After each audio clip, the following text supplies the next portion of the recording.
Fin du gouvernance de Patrice Talon. Romuald Wandagini prend le pouvoir. Regardons la vidéo, mettez vos avis dans les commentaires et n'oubliez pas de vous abonner. Quand c'est bon, c'est bon. Je vous informe de ce 13 avril 2026 que Talon n'est plus président du Bénin. Alors je vous parle, les élections présidentielles au Bénin se déroulent très bien dans la tranquillité. J'ai aimé, c'est à féliciter. Même si certains opposants, comme Kémy Seba et autres, ils l'ont critiqué comme voilà, élection banale, parce que Talon, il a dégagé voilà, les vrais opposants et il a mis des opposants à sa faveur. Ouais, nous tous le connaissons. Mais ça s'est passé dans la tranquillité. Ça se passe dans la tranquillité. Ce n'est pas comme chez nos voisins d'à côté où des millions de personnes ont été emprisonnées, des centaines de personnes ont été déjà. Voilà, à chaque année en Côte d'Ivoire, à chaque élection en Côte d'Ivoire, c'est comme ça. Il faudra que les gens meurent à cause de la démocratie. Je dis bien en Côte d'Ivoire, ça, ce n'est pas la démocratie. Même si au Bénin, il y a certains opposants qui ont été écartés. Amen. Je n'ai pas entendu une manifestation. Je n'ai pas entendu que les corps habillés, ils ont tiré sur des gens. Je n'ai pas entendu que les encargoulés, ils ont kidnappé des gens. Je n'ai pas entendu que oui, il y a eu des blessés. Je n'ai pas entendu que oui, il y a eu une manifestation dans une localité. Je n'ai jamais entendu ça. À l'heure où je parle, même si ce n'est pas moi qui vous informe là, peut-être il y a plusieurs d'entre vous qui ne savent pas qu'actuellement là, il y a des élections qui se passent, qui se déroulent au niveau du Bénin. Oui, à l'heure où je vous parle, les élections se déroulent au niveau du Bénin. C'est commencé hier, le 12 avril 2026. Frère, non, moi j'ai aimé et puis j'ai apprécié. Voilà, j'ai aimé et ça me fait mal un peu quand même. Baron, ça me fait rire un peu quand même parce que moi j'ai vu les moutons de l'ensemble de en train d'apprécier ce qui se passe au Bénin. Ah mais ce qui se passe au Bénin là, est-ce que c'est même chose comme chez vous? Est-ce que c'est même chose, ça se passe chez vous? Chez vous là, vos mentors là, il a pris des armes pour être ivoirien. Il a tué 3000 personnes pour arriver au pouvoir.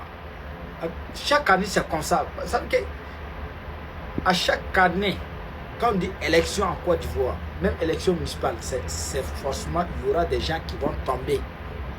Donc, les moutons se promènent ensemble, mais ils n'ont pas les mêmes prix.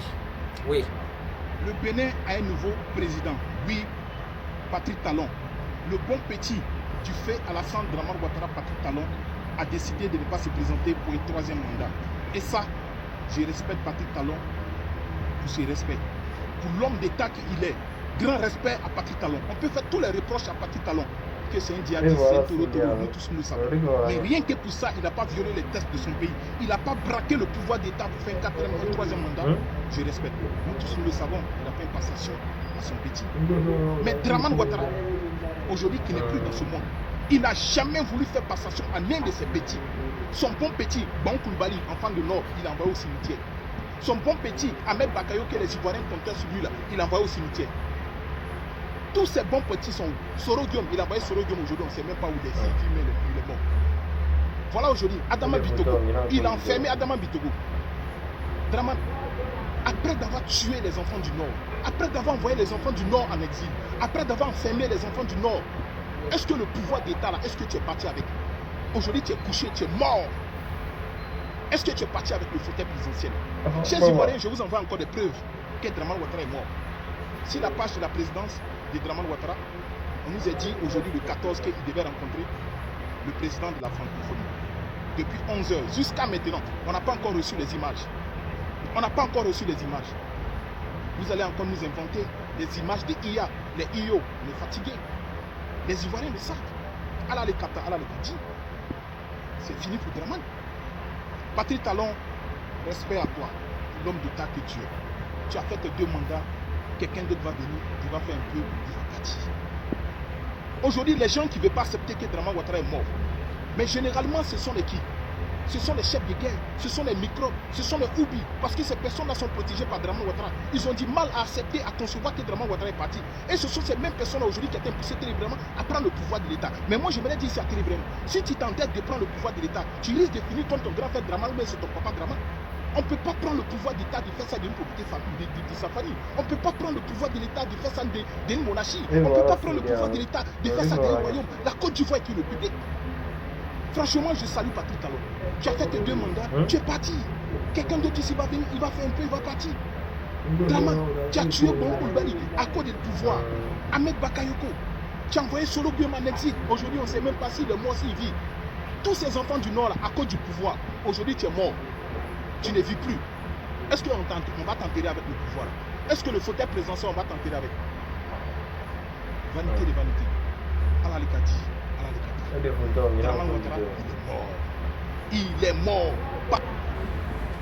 Patrice Talon a fait semblant de vouloir résoudre ce problème, mais il n'a jamais voulu.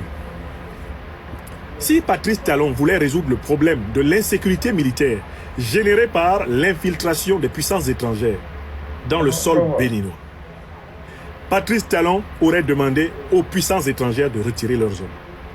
Et il aurait mis en place une commission mixte bénino-nigérienne pour que nos frères nigériens viennent vérifier et s'assurer en permanence que le Bénin ne permet pas à des puissances hostiles de s'installer à sa frontière nord pour attaquer ou pour aider les terroristes à attaquer le Niger. Le problème de la frontière fermée est facile à résoudre. Je vous le dis, je suis un connaisseur du dossier. Je connais le dossier de l'intérieur. Et je fais partie de ces fils de l'Afrique qui seraient heureux d'aider à la résolution de cette affaire honteuse entre nos peuples, nos États, nos pays. Cette énième manipulation de l'Africain contre l'Africain. Talon est instrumentalisé contre le Niger. Il est instrumentalisé contre l'AES. C'est ça la vérité. Parce qu'en fait, la frontière nigérienne est fermée parce que la partie béninoise dirigée par Talon ne veut pas donner les garanties que les forces hostiles dont le Niger a parfaitement connaissance, dont le Niger a les preuves, ces forces hostiles doivent être priées de quitter le territoire béninois. Parce qu'elles ne sont pas là pour aider le Bénin à se protéger, mais pour déstabiliser l'AES. Le Bénin est un État souverain. Il a le droit d'inviter les forces de son choix sur son sol, sauf des forces qui viennent attaquer les pays voisins. Je recommence. Il faut qu'on comprenne bien le raisonnement nigérien. Le Niger ne conteste pas la souveraineté du Bénin. Chacun a le droit souverain d'inviter qui il veut sur son sol. Mais tu n'as pas le droit d'inviter sur ton sol des gens qui m'attaquent. C'est clair ou c'est pas clair? Vous êtes actuellement à Cotonou, chez nous, en Afrique, au Bénin. Dites à Talon que les Nigériens ne contestent pas son droit d'inviter qui il veut chez lui. Par exemple, il a invité les Rwandais chez lui. Est-ce que les Nigériens ont parlé? Puisqu'ils n'ont pas eu la moindre preuve que les Rwandais sont impliqués dans des attaques contre eux.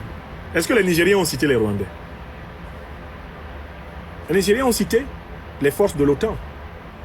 Ils ont cité les néocolons français. Sur la base de leurs preuves à eux, ils les ont cités. Oui ou non? Non, quand, en vertu de ta souveraineté, tu invites qui tu veux chez toi, je n'ai rien à dire. Mais quand tu invites chez toi des gens qui m'attaquent, j'ai quelque chose à dire là.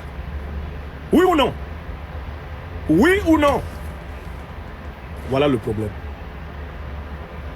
Moi, je vous le dis, en tant que connaisseur de ce dossier, si le président Talon voulait que la frontière entre le Niger et le Bénin soit ouverte, s'il le veut aujourd'hui, il l'obtient. Il suffit qu'il demande aux éléments hostiles des puissances étrangères occidentales, notamment de l'OTAN, de quitter